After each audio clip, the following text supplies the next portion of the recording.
Olá, hoje é dia da gente falar de educação, cultura, segurança pública e política. Onde é que tudo isso se encontra, hein? Meu convidado de hoje, natural de Porto Alegre, filho do seu Ronald e da dona Suzana, é formado em Direito, História e mestre em Direitos Humanos.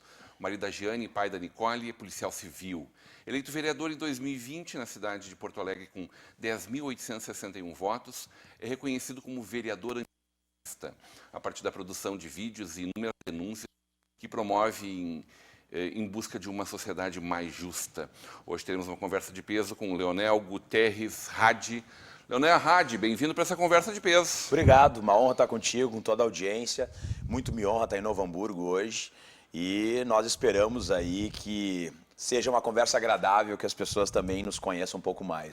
Esse nome Ronald, ele não é nem um pouco estranho para nós, né? É, o Ronald, meu pai. Grande dramaturgo, né? Exato. E acho que não tem quem não tenha ouvido falar dele ou acompanhado o trabalho dele. Pô, nos anos 90 só dava ele. Tu ligava a televisão no Rio Grande do Sul, só dava ele. Não, Ronald Hadi, meu pai, inclusive a gente vinha aqui no teatro aqui de Novo Hamburgo fazer apresentações e foi uma figura muito relevante. Foi diretor estadual de artes cênicas do governo Colares. Teve um trabalho vinculado às escolas, a escola vai ao teatro, então muito me honra ser filho. Às vezes eu chego nos lugares e falo, Hadi, tu é o que do rádio? Porque meu pai era conhecido como Hadi, hoje eu sou o Hadi, né? Eu disse, não, meu pai era o Ronald Hadi, e todo mundo conhece ele é bem famoso. O Dejair Krumer, nosso parceiro na Vale TV, aqui é amigão e fala sempre com muito carinho, com uma ternura enorme. Não, meu pai foi uma grande figura, muito relevante para a cultura e para a educação do Rio Grande do Sul, com certeza. Onde é que se encontra na tua vida tudo isso? A segurança pública, a cultura, a educação? Eu trabalhei, me formei em História, né, dei um pouquinho de aula, mas como meu pai tinha a Companhia Teatro Novo... Desde 68? Isso, ela tinha, acho, 50, né? ela tinha mais 50 anos quando ele faleceu, né? E foi bem na época da ditadura ali que foi criado. E ali eu me criei, eu nasci nesse processo dele fazendo peças teatrais, a minha irmã depois veio a ser atriz, diretora também, e então assistia peças, porque meus pais eram separados, e eu ficava assistindo 20 vezes o mesmo espetáculo, porque todo fim de semana que eu ficava com ele, um fim de semana eu ficava com os meus tios, outro com ele, e eu tinha que assistir os espetáculos infantis, então eu me especializava em assistir, né? E aí, quando eu cheguei na idade ali das primeiras profissões, eu fui trabalhar como iluminador com ele primeiro. Então eu trabalhei como iluminador, daí eu cuidava da bilheteria, fazia a função mais administrativa. E depois, então, eu fui ser ator, trabalhei com publicidade um bom tempo. Fui fazer bastante espetáculos infantis, que era o mote, né, o cerne da Companhia Teatro Novo. Fiz alguns espetáculos adultos, fiz um pouco de cinema.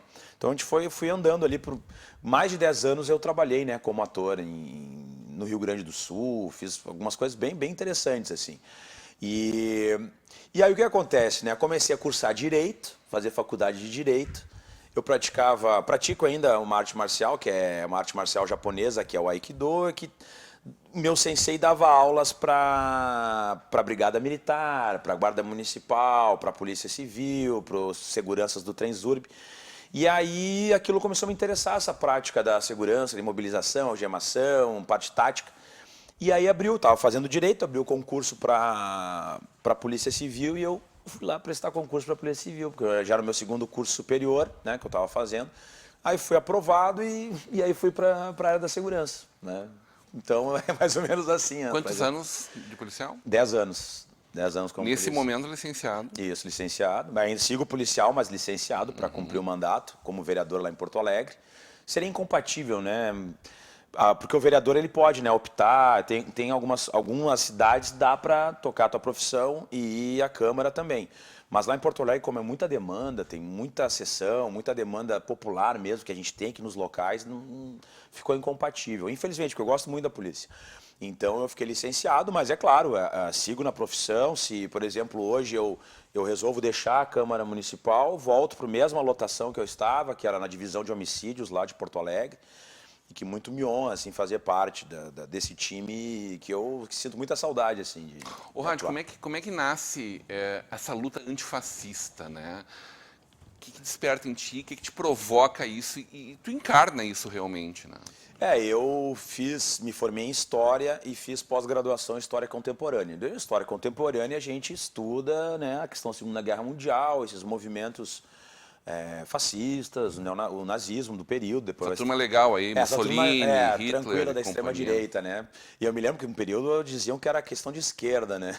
É uma loucura, extrema-direita. Hitler seria comunista. Exato, que é nacional-socialismo, daí eles acham que é a mesma coisa que socialismo marxista, né? É uma coisa bizarra. Mas, enfim, eu estudei esses movimentos, a gente debatia na faculdade, sempre foi faz parte, né, do ensino.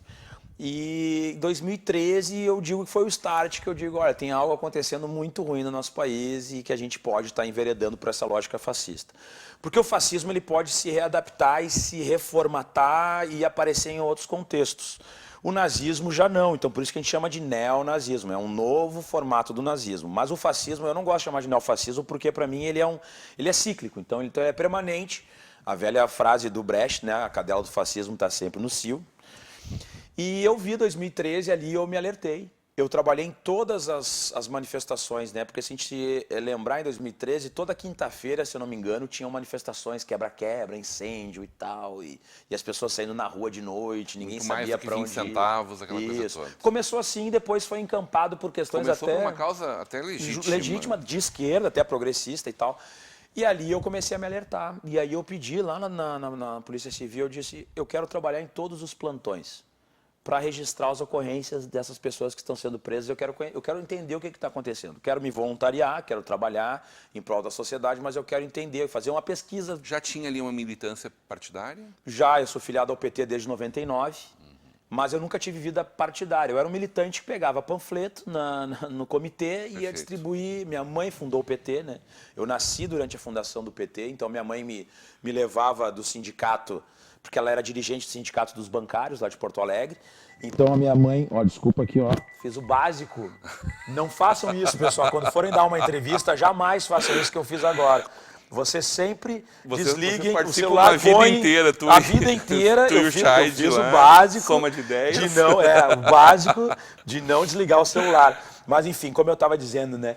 A minha mãe era dirigente sindical do Sindicato dos Bancários, lá de Porto Alegre, fundou o PT junto com o Olívio Dutra, o Fortunati, essa primeira geração dos petistas. Então, eu nasci nesse meio de movimento sindical, fundação do PT, e então isso para mim era muito orgânico. Eu me filiei em 99, então quando eu entrei na polícia eu já tinha uma militância, mas não era alguém que o partido conhecesse como estrutural, como alguém que fazia parte de tendência ou parte de setorial. Não, eu era o militante, aquele que, não, eu voto no PT, faço campanha para o PT, mas não tenho um grupo determinado. E aí em 2013 eu comecei a fazer esses acompanhamentos, comecei a debater sobre isso. Eu me lembro que eu estava no mestrado, iniciando o mestrado, e eu falava com o pessoal, disse, olha, isso aí é fascismo, essa questão de as pessoas saírem de uma massa amorfa contra tudo que está aí, saindo com uma lógica violenta, sem identidade, tem uma identidade comum, mas ninguém sabe muito bem o que cada um está pensando, as pessoas estão agindo sem refletir sobre isso, num sentimento de ódio, de violência, isso é protofascismo e tal, a gente pode desencadear. E eu era muito criticado, inclusive, por setores da esquerda que consideravam que aquilo era horizontalidade, a Primavera Árabe, eram os novos movimentos, né? E eu disse, não é e tal. Eu fui derrotado na época. E aí, 2015, que eu digo, daí eu comecei a atuar de fato, né? 2015, a gente já vê uma onda da extrema-direita daí despontando, porque nesse período nasceu... Impeachment. Pré-impeachment, mas já muito próximo. Era a onda MBL, tudo isso já tinha sido despontado em 2013. E ali começam as ações mais violentas da extrema-direita e eu começo a atuar em cima disso. A primeira delas aconteceu em Canoas, que foi um frentista haitiano, eram 2 frentistas haitianos, do posto Shell ali de Canoas, e um indivíduo descia todo fardado, de roupa camuflada, com o símbolo do BOP e tal, descia e fazia uma humilhação e atacava esses frentistas haitianos. Esse vídeo viralizou na internet, chegou até mim, e eu fui lá no posto, identifiquei as vítimas, identifiquei os autores e virou até matéria do CQC, virou matéria nacional no G1, enfim, explodiu aquilo ali naquele período. E eu fiz um desagravo, botei a bandeira do Brasil com a camiseta da Polícia Civil, dizendo que eles eram bem-vindos ao Brasil, que os imigrantes não poderiam ser atacados e tal. E aí a gente consegue a condenação desses dois criminosos aí em 2018 pelo crime de racismo. E eu fiz uma luta muito forte da Polícia Civil, porque naquela época não se considerava. Isso aí é só uma opinião e tal. Eu tive que ir até o Ministério Público Federal, o Ministério Público Federal teve que acionar a Polícia Federal teve que acionar a Polícia Civil para escutar o que eu tinha falado internamente. Então ali eu colocaria como marco mesmo 2015. Depois de 2019 a gente atuou contra um festival neonazista de bandas da extrema-direita aí, e durante o nosso mandato, então, a gente já fez 4 dossiês, onde a gente já identificou mais de 40 militantes extremistas aqui do estado, neonazistas, supremacistas, tem feito denúncias aí, inclusive, de ataques terroristas em escolas, porque esse é um processo que vem avançando de forma muito preocupante, e a gente acha que se a gente não atuar nesse momento, depois vai ficar uma situação muito, muito difícil. 2018, eu honestamente não te conhecia, e 2018 eu acho que o Rio Grande do Sul inteiro falou em ti. Eu me recordo muito claramente ali no Parcão, né? Isso. No antro, ali para mim é um lugar de glórias, tá? Vamos deixar bem claro. Hoje em dia ela é usada por outra gente, por outra turma. Mas comemoramos muitas coisas muito positivas para o meu Grêmio, né? Então, é motivo de alegrias, era, pelo menos. Agora, naquele momento, a luta era outra, os adversários eram os outros e as vitórias precisavam ser outras também, né? E tu foi de peito aberto chamar os caras para dizer, vem cá, vamos conversar sobre esse negócio aqui. Os caras não foram, né? O que aconteceu, né? Tinha um grupo lá em Porto Alegre, que atuava em todo o estado, né? Mas lá em Porto Alegre especificamente, que eles iam em diretórios acadêmicos das universidades, eles iam em debates feministas, eles iam em debates do público LGBT e faziam intimidação. Iam armados, inclusive. Então tinham vídeos e várias denúncias sobre esse grupo. Eram basicamente 3 a 4 pessoas. Inclusive estavam envolvidos no espancamento de um professor em frente à Prefeitura Municipal de Porto Alegre. Que estava o Mamãe Falei até nesse dia, deu uma polêmica nacional. E esse indivíduo, ele ficava sempre fazendo ameaças, as pessoas tinham medo, e abriu o processo eleitoral de 2018 e ele começou a perseguir uma série de militantes de esquerda, e inclusive foi em frente à sede do Partido dos Trabalhadores, fez uma piada. Então eu vi que eles estavam numa intimidação. E ele já tinha me ameaçado uma vez na internet, e já tinha debochado de mim na internet, que ia fazer isso e aquilo, que eu era a mulherzinha dele e tal. Então não tem problema nenhum, não tem problema nenhum. E aí eu vi que ele estaria fazendo campanha para o Bolsonaro no Parcão, num dia determinado, junto com um grupo. E eu resolvi lá dizer, olha, tu tinha dito que eu era isso, tu tinha ido nos diretórios acadêmicos ameaçar estudante, tu tinha ido menosprezar as mulheres, tu tinha ido atacar os LGBTs, e agora eu quero saber do que tu é feito. Então, afinal de contas, né, todo mundo tem medo de ti, eu tô aqui para ver, eu tô na tua casa, tô no meio da tua campanha com o teu grupo e eu quero que tu diga agora qual é que é a realidade. Bom, daí ele chorou, se atirou no meio da rua, ele tentou abrir o celular e não conseguia, porque não conseguia gravar, e ele quase foi agredido pelos próprios amigos dele. Por quê? Porque ele estava com o boné vermelho, que era do Trump, mas os caras não se vermelho. Eu era o policial, estava com uma camiseta, a gente precisa de segurança, então o público dele viu um policial com uma camiseta falando sobre segurança, intimando um cara de boné vermelho. Então, se eu tivesse dito, não, esse cara aqui é comunista, ele tinha apanhado lá. Ele teria apanhado. Então, eu fui bem gentil com ele, né? Eu só fiz aquela humilhação, mostrei, botei no lugar dele. E foi isso, e isso repercutiu bastante, porque meio que foi um desagravo, assim, que muitas pessoas sentiram naquele momento, porque eram intimidadas, sentiam medo. E aí ele foi exposto, digamos assim, foi demonstrado um verdadeiro covarde, e as pessoas começaram a menosprezar ele, e ele perdeu toda a relevância que ele tinha.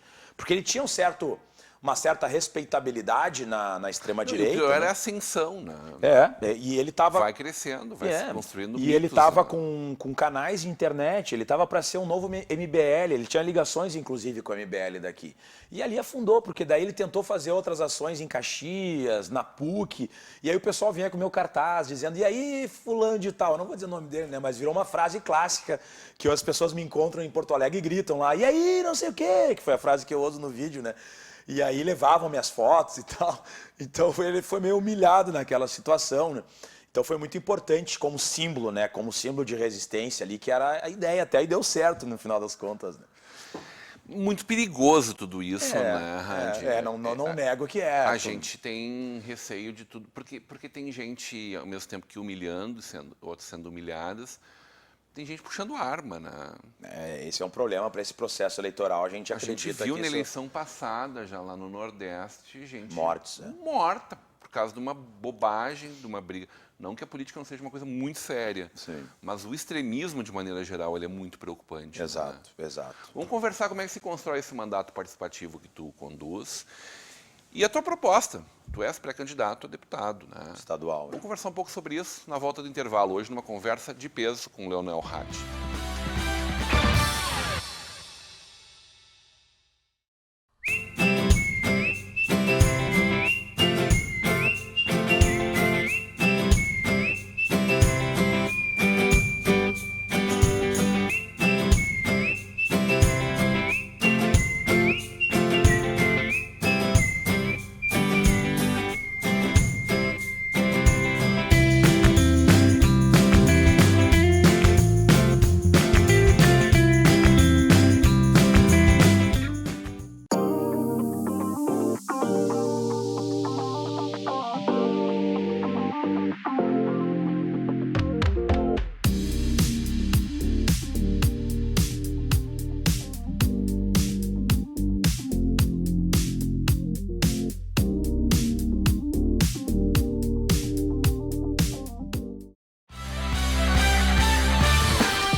De volta para uma conversa de peso, hoje recebendo o vereador de Porto Alegre, defensor da segurança pública, mas da cultura, da educação, Leonel Hadi, no oferecimento de Sicredi. Juntos construímos comunidades melhores, Mercator Feiras e Eventos, Faculdade INH, aqui você vive o conhecimento, e o apoio de Locfer Fechaduras e Acessórios. O Hadi, a gente já se acostumou a te assistir nos debates com uma turminha muito bacana, né? Gente aqui da nossa região, de Novo Hamburgo, né? Muito fã do Scheid, o Henrique Abel é um corcur, né? Isso aí O Paulo Daniel de vez em quando aparecia por lá. E vocês foram rebuscando esses debates, né? Nasceu muito como uma cultura pop, né? O Abel com a questão do cinema muito forte também, Scheid também. E a tua chegada e teu engajamento nessa turma, ela fez com que as discussões fossem ainda mais politizadas, ainda mais problematizadas de coisas que são muito importantes para a vida de todos nós. Né? Teu mandato é muito isso, uma discussão muito coletiva. Eu acho que o antifascismo é o que melhor te define, porque são N as pautas que vocês acabam discutindo. Como se dá essa construção coletiva e esse embarcar tantas pautas aí? Não, eu acho que esse é o ponto. Porque a primeira coisa que diz o político é escolhe uma coisa para te defender e tu trabalha várias delas. É que, na verdade, é o que eu sou formado. Então, as pessoas, assim, às vezes não conseguem muito me colocar numa caixinha, porque... tudo bem, eu sou policial. As pessoas, na verdade, hoje conhecem basicamente assim, policial antifascista, né? Meio que reduz, assim, num... Eu digo, claro, concordo. A gente precisa rotular para... Fica mais fácil, fica mais né? fácil. E é, de fato, a principal identidade, porque é a minha profissão e é uma pauta que eu atuo, e atuo de uma forma contundente, inclusive, utilizando próprio Estado. Mas o viés é outro, né? Mas o viés é outro. Segurança pública começa lá atrás. Exato. E é o que eu falo, né? Por exemplo, como eu falei, né? Sou formado em História, licenciatura. Então, tem a questão que eu sou professor. Aí trabalhei como ator, né? Parte da cultura, ator e músico, né? Então vem a parte da cultura muito forte, isso é uma questão muito forte na minha vida. Sou praticante de artes marciais, então o esporte é uma parte muito relevante para a minha vida. Então se tu vai pegar esses 3 pontos, né? Educação, cultura e esporte, vai vincular com a segurança pública. porque eu acho que isso é o pilar, né? Porque o meu pai, como eu falo, o meu pai fazia um trabalho com escolas, um trabalho com educação, né? Então, quer dizer, tinha um projeto pedagógico por trás dos espetáculos teatrais. Então, as crianças iam, né, no teatro, que a escola vai ao teatro, que é o projeto que a minha mãe criou e meu pai depois, né, seguiu. Minha mãe era pedagoga. E aí as crianças iam assistir o espetáculo e depois tinham que fazer um debate pedagógico na escola. Então, quer dizer, é o que eu falo, eu cresci nesse meio. Então, para mim, esses pontos não estão dissociados da segurança pública ou de políticas públicas. Eles são complementares. As pessoas às vezes tentam dizer, não, se tu está falando de segurança, não pode falar de cultura. Se tu fala de educação, não pode estar falando sobre esporte. Não, são tudo é extremamente complementar. Eu, no meu mestrado em Direitos Humanos, a pesquisa era sobre vitimização vinculado à lei de drogas, encarceramento, homicídios, né? Então, eu tinha que fazer essa triangulação da lei de drogas com os homicídios e encarceramento. E ele tinha um dado muito relevante. Qual é o dado relevante? Que existe uma blindagem educacional. O que é uma blindagem educacional? Quanto mais tempo uma pessoa permanece na sala de aula, menos chance ela tem de ser vítima de homicídio. Isso é um dado concreto. E isso vale também para o encarceramento. Então, se a gente não consegue observar que a educação ela tem que ser o foco primordial, complementado com o turno inverso, vamos dizer assim, com cultura e educação, cultura e esporte. Então, educação em primeiro lugar, cultura e esporte complementando isso, a gente vai tentar sempre trabalhar a segurança pública como a repressão. Então, a segurança pública vai entrar sempre na lógica de vamos tomar conta daquele território que foi tomado pela criminalidade, mais prisões. Sempre reativo. Sempre reativo, só que daí a gente fica enxugando o gelo. O Rio de Janeiro, para mim, é pródigo nisso, né? O caso das UPPs, por exemplo, no Rio de Janeiro, para mim é notório, que colocou só essa lógica da segurança pública, que é do tipo, vamos ocupar aquele espaço, né, que está conflagrado, que ok, tem que ocupar espaços conflagrados, o Estado tem que entrar, mas quando ele entra somente com a repressão, só a violência. Ele não sustenta, ele não se sustenta, ele não consegue. Então, tu deveria aproxima ainda mais a população do outro lado. Do outro lado, porque daí tem os abusos, aí ela vai estar em desacordo com a realidade daquela comunidade, né? Ela não vê nenhuma vantagem de ter pessoas externas lá dentro de forma ostensiva e violenta. Então, quer dizer, para mim ela tem que ser complementar, e eu acredito muito nisso, e o nosso mandato tem feito isso de forma muito evidente, né? Então, o que eu falei, a gente tem, desde a saúde menstrual, um projeto de saúde menstrual que aprovou a distribuição de absorventes para as mulheres em situação de vulnerabilidade, um projeto nosso aprovado que está entrando agora, sendo implementado pela prefeitura nesse momento. Então, para a gente é extremamente importante, são mulheres que não poderiam ir trabalhar, que não poderiam estudar, porque não teriam um bem básico de higiene, porque é caro, a gente está nessa situação precária. Então, outro projeto que a gente aprovou é a Casa de Acolhimento das Mulheres Vítimas de Violência, Márcia Santana, que faz com que as mulheres que vão numa delegacia da mulher possam ser direcionadas imediatamente a um albergue, né, vamos chamar assim, porque a gente sabe que em Porto Alegre tem um déficit, uma demanda muito grande por isso. É um projeto nosso que a gente, inclusive, redirecionou recursos para isso. Então, quer dizer, tu entende? A gente tem desde a questão da saúde menstrual, passando por uma questão mais de segurança pública, né, de uma forma complementar, mas essas demandas elas vão se complementando. A gente direcionou recursos, por exemplo, para o Teatro Renascença, lá de Porto Alegre, para trocar carpetes. A gente tem um servidor lá que é cedido para o nosso gabinete, mas a gente cedeu para a Câmara Municipal para ele reformar todo o Teatro Glênio Pérez, lá da Câmara de Vereadores, porque a gente acredita que, através dessas políticas, tu tendo mais espaços de cultura, tu tendo as pessoas com a sua dignidade respeitada, tu tendo um amparo legal da segurança pública, a gente possa, de fato, né, trazer o bem-estar para a sociedade, que eu acho que esse é o ponto-chave. Mas o central disso está, né, termos políticas públicas, que o Estado faça a sua parte. Também não sou refratário, né, a tudo que é privado, não é isso. Mas tem questões que o Estado tem que assumir a sua responsabilidade, e é por isso que a gente... Política pública não é palavrão. Não é palavrão, exato. As pessoas tentam fazer, não, mas o privado... Eu disse, não, olha, o privado tem que atuar naquilo que é viável, naquilo que ele tem que atuar. Agora, a gente não pode entregar tudo para o privado, porque tem questões que o privado não vai querer entrar, porque para ele não vai trazer lucro. E aí a gente fica A sem Estado. universalização da educação e da saúde é Exato, impensável. educação, saúde e segurança, jamais a gente poderia. Impensável. E isso nem os liberais, né, mais clássicos aceitavam. Hoje parece que virou clichê dizer que tudo tem que ser privado. Não, e não resiste à primeira conversa. Tu quer que termine o SUS, por exemplo? É um percentual mínimo de pessoas que Não, e não admite resiste isso, a né? realidade com a pandemia que a gente viveu. Nem se né? fala. Mas é que eu falo, o nosso mandato, então, tem essa lógica coletiva, a gente constrói com diversos coletivos, a gente é um mandato que as pessoas elas têm acesso direto, a gente sempre distribui nosso WhatsApp. Até vou fazer aqui o merchan, 51996760718, manda pra gente lá demandas, ideias de projeto de lei, e a gente sempre tem tocado essas pautas de forma imediata, o quanto antes a gente tem protocolado os pedidos da população e das pessoas que nos seguem, e a gente tem construído essas políticas públicas sempre de forma muito coletiva. O que tu está enxergando para 2022, hein? Além da tua construção, da tua pré-candidatura e da tua futura candidatura à deputação estadual, a gente está num momento de acomodação de algumas forças, de anulação de outras forças, mas novamente um acirramento, né? A polarização.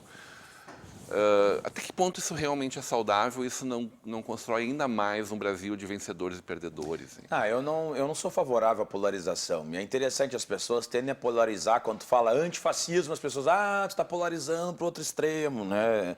Só que eu digo, não, eu acredito que todo mundo teria a obrigação de ser antifascista. Porque o fascismo, ele quer eliminar as divergências. O fascismo é a eliminação dos divergentes, a eliminação da diversidade, a eliminação do pensamento crítico, eliminação dos grupos divergentes, ele quer a unificação, ele quer um só pensamento.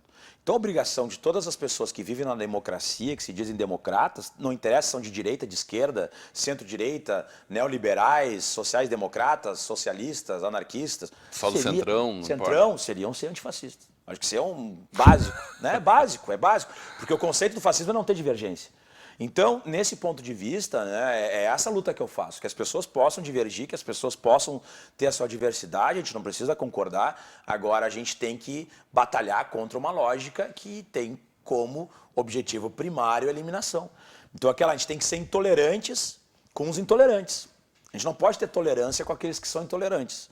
E esse é o processo que o Brasil vive nesse momento. Eu acredito que a gente tenha um momento de bipolaridade, um momento em que está sendo debatida a possibilidade de começarmos a reconstruir a democracia versus uma lógica de aprofundamento do fascismo e de um autoritarismo extremo.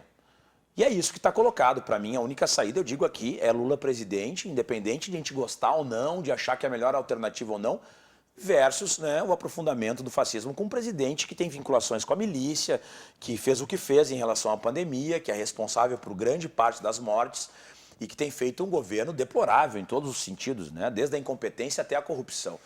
Então, é isso que eu defendo, só que, infelizmente, eu acredito que a gente vai ter um processo muito violento, como a gente estava falando. Nós teremos atentados, teremos muita fake news, teremos tensionamento nas ruas. Então, é importante que aqueles que acreditam na democracia se apropriem também dessa pauta, façam esse debate de forma frontal, façam a sua campanha, dialoguem com as pessoas, porque caso contrário a gente pode entrar num processo irreversível que vai demorar muito mais tempo para ser revertido e isso pode custar a vida de muitas pessoas. Tá bem. Muito bom falar contigo. Seja sempre muito bem-vindo e sucesso na tua caminhada, hein? Obrigado. Agradecer demais. Deixar um grande abraço a toda a audiência. Estamos sempre à disposição e sucesso.